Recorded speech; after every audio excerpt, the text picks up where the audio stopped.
6 kapal Rohingya terendus ke Sabang, warga siaga, siap usir paksa. Gelombang pengungsi Rohingya yang mendarat di Aceh kembali terjadi. Meski sempat ditolak warga, namun manusia perahu Rohingya tak peduli. 100 lebih pengungsi Rohingya terdampar di pantai Gampong Iemeli, Kecamatan Sukajaya, Kota Sabang. Informasi yang dihimpun serambinews.com, imigran Rohingya tiba di kota Sabang sekitaran pukul 2 waktu Indonesia Barat, Sabtu, tanggal 2 Desember tahun 2023.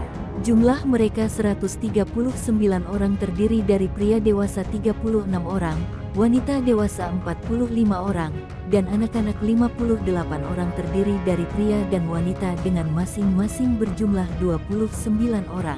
Bahkan, informasi dari para pengungsi, masih ada lagi 6 kapal di tengah lautan yang menuju Aceh. Warga pun siaga 24 jam untuk melakukan pengusiran jika tak ada respon dari pemerintah.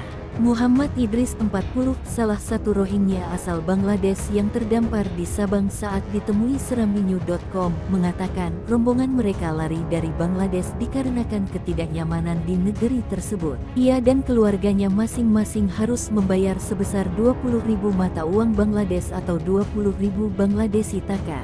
Jumlah ini kalau dirupiahkan setara Rp2.799.630. Ia mengaku masih ada 6 rombongan kapal lagi di lautan yang menuju ke Indonesia. Mendengar hal itu, warga menolak kehadiran orang Rohingya yang sudah 2 kali mendarat di Sabang dalam 2 bulan ini. Bahkan masyarakat mengancam apabila tidak ditangani oleh pihak berwenang segera, maka masyarakat akan mengusir paksa pengungsi Rohingya.